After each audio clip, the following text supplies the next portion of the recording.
Whatever programming language you learn, there's a core set of things they virtually all have in common, and I want to lay those things out here as quickly as possible. So first, I understand that in all cases, programming is about data. It's about analyzing data with logic, it's about transforming data with logic, and it's about generating data with logic. That is the essence of every program. And to be a useful program, every program must do what we call output. It must write data outside of itself. It must write data to a file, send data over a network, put data on the screen to display, send audio data to an audio device that then gets played out through speakers, etc. These are all forms of output. And if your program doesn't do any output, then it's a useless program because it doesn't have any effect on the world that any human can observe. Programs may also do input. They may read data from outside themselves, such as reading data from a file or reading data from a network or read data from human input devices like mice and keyboards. And most programs do some input, but it's not strictly necessary the way output is, because you could have a program that just simply generates data and outputs it without doing any input. Now, data can come in many different kinds, but the essential kinds, which most other things are then made of, are numbers, strings, booleans, and collections. Numbers require no explanation, but a string is a piece of text. It's a sequence of text characters, and a boolean is a value that's simply just true or false, which are used to represent all sorts of yes-no pieces of data. Like, for example, is it currently sunny outside? Yes or no, true or false. Lastly, a collection is a piece of data, a value, which is made up of other values, which might be numbers or strings or booleans or even other collections. And there are many different kinds of collections because there are many different ways to organize multiple values, but the most obvious and simplest and probably the most commonly used is a simple list. You have a collection which is just an ordered list of here's the first thing, here's the second thing, the third, the fourth, the fifth, and so forth. Now, as for actual programming languages, the mechanisms which they virtually all have in common is, firstly, they all have some set of built-in operations. They all have variables. They all allow you to branch with usually what are called if statements. They all allow your code to loop with what are called usually while or for statements. And then they all have functions, which are basically like operations you yourself define in your code. You have a small set of built-in operations, usually a few dozen, and with a function you essentially can define your own operations. And with just these few mechanisms, you actually have a complete programming language. The question, though, is what about input and output, because none of these mechanisms do either input or output. Well, we'll explain how input and output is done in programming languages when we get to the end. So, operations. Most languages have a few dozen operations, and that will always include arithmetic, some logic operations, and perhaps things for manipulating strings to split them apart and to join them into larger strings, and then a few other odds and ends operators which differ from language to language. And each of these operations, what they do is they take input values, usually 2 for most operations, they do something with those input values and return an output value. So examples include, most obviously, arithmetic, where say we might add together two numbers and it returns a number, the sum of those two numbers. Or we might multiply two numbers, which then returns the product of those two numbers. But aside from arithmetic operations, we also have some logic operations. What's called the AND operation, for example, will check if two Boolean values are both true, and then it returns a Boolean value that's true if they are. Otherwise, it returns a false value. And then what's called the logical OR operation will check if at least one of two Boolean values is true, and it returns true if that's the case. Otherwise, it returns false. There's also an equality test operator that'll check if two values are equal and return the Boolean true if that's the case, otherwise it returns false. So say we can check two numbers if they're equal or check if two strings are equal. And lastly, for manipulating strings, very commonly languages will have a concatenation operator which takes two strings and returns a new third string which has all the characters of the first combined with the second after it. And be clear that concatenation leaves the two original strings unmodified. It generates a new third string rather than modifying either of the inputs. And this is the case with most operations. Most operations don't manipulate their inputs. They just rather return a new generated value. Now, in our code, we want to be able to store values in memory. And for that, we have what are called variables. A variable is a named location in memory, which stores a value. When you create a variable, you, the programmer, pick the name of the variable. It can be whatever you want. It can be, say, Tom, Dick, or Harry, or X, Y, or Z, or whatever. In practice, you should pick good, meaningful names that indicate what is being stored in these variables. But whatever the name, having created a variable, you can store a value in it with what's called an assignment. An assignment takes a value and stores it in a variable by overriding whatever was already there. So say in our code, we might create some variable named foo and another variable named bar, and then we can assign to foo the number value 3.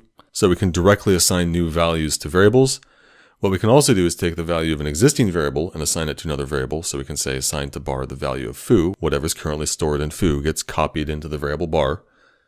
And we can also assign to variables the result of operations. Operations return values, and those values can then be assigned into variables. So say we can assign to foo the value returned by adding 8 and 3. So then the value 11 would be copied and stored in the variable foo. Be clear that these variables in programming, they're called variables, but they're not like variables in mathematics. In mathematics, you have variables in equations like y equals 2x, in which for all possible values of x, there's a corresponding value of y, and vice versa. What we call variables in code, they denote storage locations in memory, and at any one time in the course of execution, a variable is storing just one single value. They're called variables, their values vary, because as code executes, we can change what a variable stores. But at any one moment, a variable is storing just one value.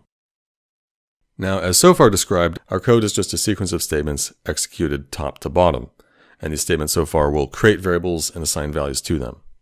Often though, these statements of code, we want to take a chunk of them and have them only execute conditionally. So as code executes from top to bottom, it encounters a block of code, a chunk of statements, that it might skip over based upon some condition. And that's called branching. And to do branching, we use what are called if statements. An if statement starts with the word if, followed by a condition, which is some Boolean variable or operation that returns a Boolean. And that's followed then by a body contained within the if. And the body is just one or more statements of code. So what happens when our code executes is it goes top to bottom, and when it encounters an if statement, it first evaluates that condition. It looks at the Boolean variable and sees if it's true or false, or it performs the operation and sees if it gives back true or false.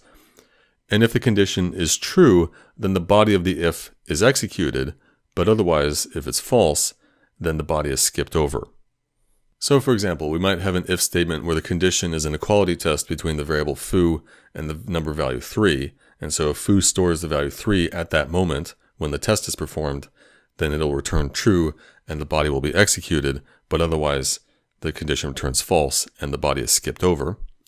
For another example, you can have a relational test operation. You can test if the value of variable bar, say, is less than the value 9, and if so, the body of that if will execute, otherwise it'll be skipped over. In addition to branching in code, we often want to be able to loop. We want to have a chunk of code that potentially repeats some number of times. This is done with what's called a while statement, which is actually exactly like an if, but for one difference. Like an if, when the condition of a while tests true, then the body will execute.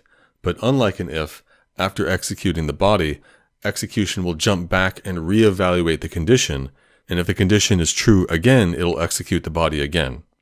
And each time after executing the body in a while, execution jumps and tests the condition again. So as long as that condition keeps testing true every time execution jumps back to evaluate the condition, the body of the while will keep executing one more time. Only once the condition tests false does execution skip over the body of the while and continue on after. Very importantly, we generally don't want the body of a loop to execute repeatedly forever. We don't want it to be an infinite loop. And so somewhere in the body of the code, it has to somehow change something, usually modify some variable, such that either in the next test of the condition or in some future test of the condition, eventually that will become false. If the condition of our loop never becomes false, then our loop will never end, and that's generally not a good thing. We don't want infinite loops. Last thing to say about loops here is that while statements, because they are a kind of statement, they can go in the body of other loops and in fact of other ifs. So you can have loops within loops within ifs, and in fact also ifs within loops and ifs within other ifs. You can just nest them arbitrarily as much as you want. Generally, though, we want to avoid our logic from getting too complicated, so it's generally a problem to have it nested several levels deep, but it is something that languages allow. Lastly, we have functions. A function is a body of code which we've given a name, such that elsewhere in code, if we want to run that body of statements, we can call or invoke the function, as we say, by name. and in that place where we call the function, the body is executed. In the body, we can do whatever we want, and the function can also return a value to where it is called. With what's called the return statement, we specify what value the function returns. And this return statement can go at the end of the function, or actually can go earlier than the end. You might have some branch of code earlier in the function, which if we go down that branch, then we return early from the function, rather than completing the rest of the code. Functions can not only return values, they can also take values as input, and this is achieved with what are called parameter variables. For the function, you specify if it has 0, 1, 2, 3, however many parameter variables you want, and then when you call the function, you provide an argument, a value for each parameter. So for example, if my function foo has two parameters a and b, that means when I call the function, I have to provide two arguments, two values, and the first argument is assigned to the first parameter a, and the second argument is assigned to the second parameter b. And then in the body of the function, I can do whatever I want with those two parameter variables. They're otherwise just ordinary variables, but special about them is how they get their initial value. Anyway, our functions can take input and they can return output. So in a sense, they are like operations. A function is like an operation which we ourselves are defining in our code. Languages typically have only a few dozen built-in operations, but we can, in a sense, extend the set of operations by defining our own functions. In fact, in most languages, a program is effectively a set of functions. Any function can call any other, and there are no statements that exist outside of the functions, and program execution begins by calling the function which is given the special name main. So a little strangely, your main function isn't necessarily written first in code. It's not at the top of the file. It could be at the end of the file, and yet that is where execution begins. And then from there, from main, we can call any other function, and from those functions call other functions, etc. Be clear that when a function calls another, when main, say, calls function foo, execution of main is in a sense suspended while foo executes, and only once foo returns does main resume execution. Execution picks up from where foo was called, and if foo returns a value, that value can be used as an argument to another function call, or as an input to an operation, or it can be assigned to a variable, or in fact you can just ignore it. You can discard the value returned by a call. Lastly about functions, understand that their parameter variables and any other variables created within a function exist only within that call to the function. So I might have two functions which both have a variable named x, but x of one function is a totally separate independent variable from x of the other. They have nothing to do with each other. They just happen to have the same name. Furthermore, when I call a function multiple times, if I call my function foo multiple times, each time it has its own set of its local variables. If it has parameters a, b, and c, and variables d and e, every time we call foo, there's a different a, b, c, d, and e.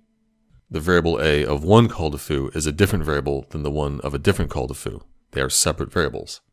A separate set of the function's variables is created each time the function is called, and then that set is destroyed in effect when the call returns.